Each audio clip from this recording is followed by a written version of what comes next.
So far, we have layered execution, feedback, distribution, and sequencing.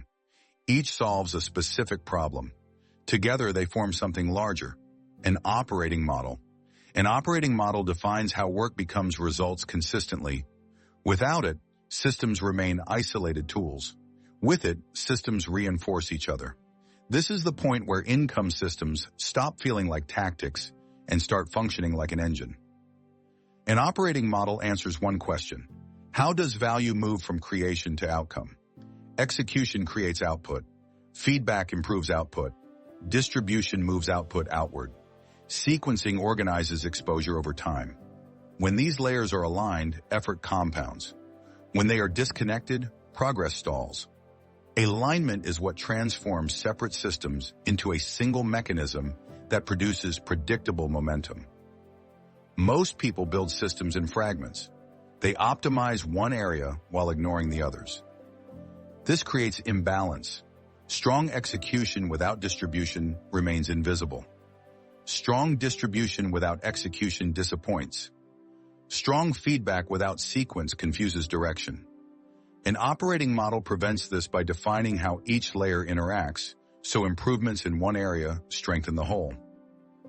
The power of an operating model is coherence. Coherence means every action supports the same outcome.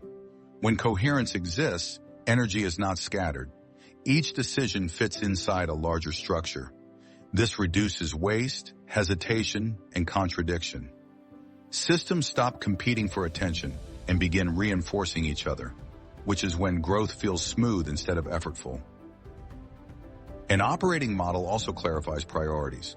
Instead of asking what tactic to try next, you ask which layer needs reinforcement. If output is inconsistent, execution needs attention. If improvement has slowed, feedback needs strengthening. If reach is weak, distribution is missing. If engagement is shallow, sequencing needs refinement. This diagnostic clarity prevents random action. Operating models make scaling possible because they reduce dependence on personality. Results are produced by structure, not mood. When structure leads, output becomes predictable. Predictability allows planning. Planning enables delegation. Delegation frees attention. This chain is how income systems expand without collapsing into chaos or constant supervision. Another function of an operating model is constraint management. Growth creates pressure. Pressure reveals weak points. Without a model, pressure spreads unpredictably. With a model, pressure is routed into specific layers for correction. This containment keeps problems local instead of systemic. Systems mature when stress improves them instead of destabilizing them. Operating models also protect learning. Feedback does not exist in isolation. It flows back into executions and sequencing. Improvements are tested through distribution. Results return as data. This loop creates controlled evolution. Instead of periodic reinvention, the system adjusts continuously. Continuous adjustment is what allows systems to stay relevant without dramatic overhauls. This is why operating models outlast strategies. Strategies respond to conditions. Models shape behavior regardless of conditions. When environments change, a strong model adapts because its feedback pathways remain intact. The system learns faster than the environment shifts. This learning speed becomes a competitive advantage that compounds over time. An operating model also simplifies decision-making. Choices are filtered through structure. You no longer evaluate ideas based on excitement. You evaluate them based on fit. Does this strengthen execution? Does it improve feedback? Does it expand distribution? Does it enhance sequencing? Fit determines action. This prevents distraction and protects momentum. When operating models are absent, people chase outcomes. When they are present, people build capacity. Capacity produces outcomes repeatedly. This distinction matters. Outcomes are temporary. Capacity persists. An operating model is a capacity builder. It ensures that success is not an event, but a process that can be repeated intentionally. Operating models also create emotional stability. When results dip, the model provides response paths. Instead of panic, there is analysis. Instead of blame, there is adjustment. This emotional containment protects consistency. Calm systems outperform stressed ones because decisions improve when fear is removed from interpretation. Over time, an operating model becomes an asset. It can be transferred, replicated, and scaled.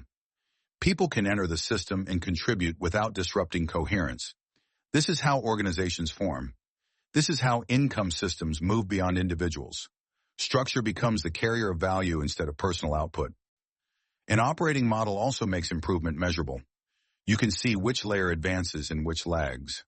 This visibility prevents vague dissatisfaction. Progress becomes trackable. You know where effort produces leverage.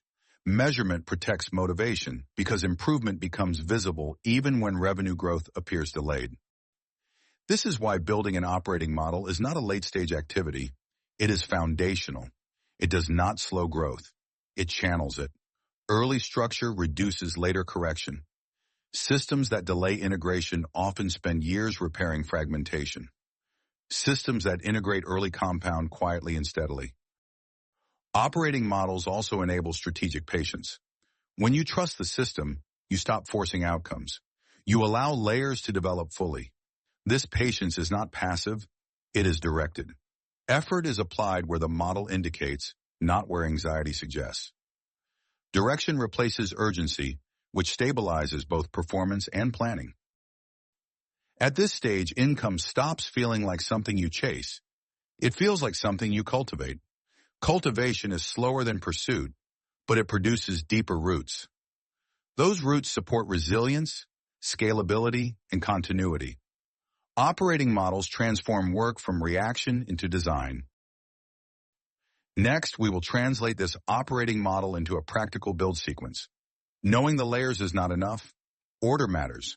We will define which components to build first, which to delay, and how to progress without overload. This is where structure becomes a roadmap instead of an idea, and systems turn into deliberate construction.